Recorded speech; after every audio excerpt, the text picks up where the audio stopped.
Welcome to the Week 3 edition of the WyoVarsity Friday Night Recap. I'm sports editor Ross Jacobson.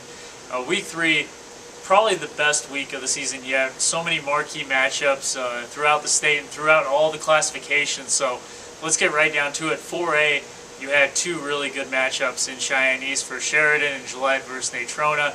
And Sheridan took care of business, number 1 Bronx. They rolled. It looks really like there's only a big 3 this year. Sheridan looks like that top team, but they rolled at home. Meanwhile, Gillette upends Natrona with a big offensive performance in the second half, and they end Natrona's 15-game win streak. So another state champ falls this year.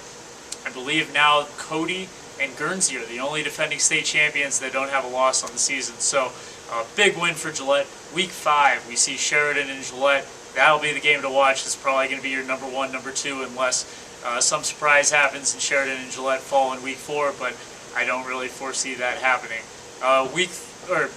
Class 3A, there's another classification that is just wide open.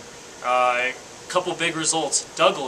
Star Valley destroys Douglas at home, and Star Valley is really coming on. They've had 2 good wins in a row, Riverton and Douglas, and so the Braves are really a team to watch for.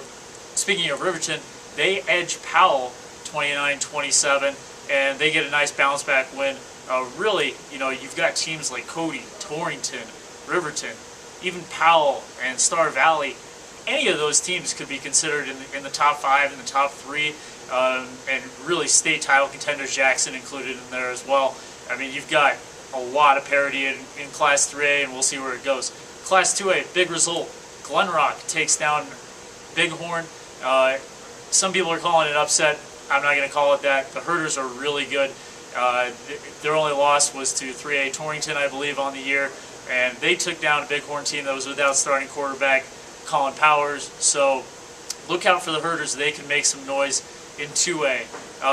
1A 11-man, the big result, Shoshone over Cokeville. Another defending champion goes down, and Shoshone really shows that they're a legit contender for the 1A 11-man title.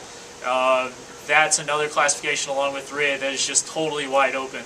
I don't think there are a lot of teams that you can say are clear number 1s in the state, maybe outside of Sheridan so far, but we're going to see about them in Week 5 if Gillette has anything to say about it. So Shoshone with a huge win, the Wranglers 19-0 over Cokeville. As usual, we'll give out the game balls now. First game ball goes to Gillette quarterback Dalton Holst and wide receiver Madden Picula.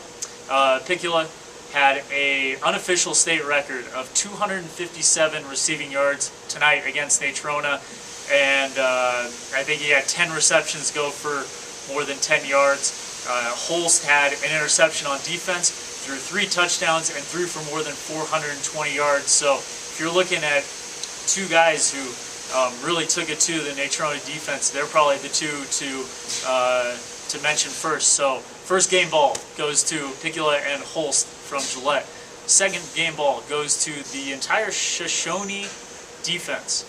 They shut out Cokeville 19-0 like I mentioned earlier. It is the first time that Cokeville has been shut out since 1997. That's a span of games that's about 170 plus games. So pretty hard to imagine that a lot of these guys were maybe not even born the last time that Cokeville was shut out. So the Shoshone defense gets the second game ball.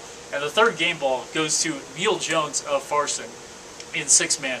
Farson took it to DuBois today in a 70-2 win, and Jones ran for 7 touchdowns and about 250 yards. So you put up 7 touchdowns, you're getting a game ball from me. Jones with the third game ball of the night. Week 3 was just utterly spectacular. It's going to be hard to match from an excitement standpoint the rest of the way. Week 5 with rivalry week in 4A will also be exciting, especially that Gillette-Sheridan game. The amount of times that I've mentioned that, you can see how excited we are. But Week 3 was tremendous. That'll do it for this edition of the WyoVarsity Friday Night Recap. Keep it here at WyoVarsity.com for all your high school coverage. We'll see you again next week.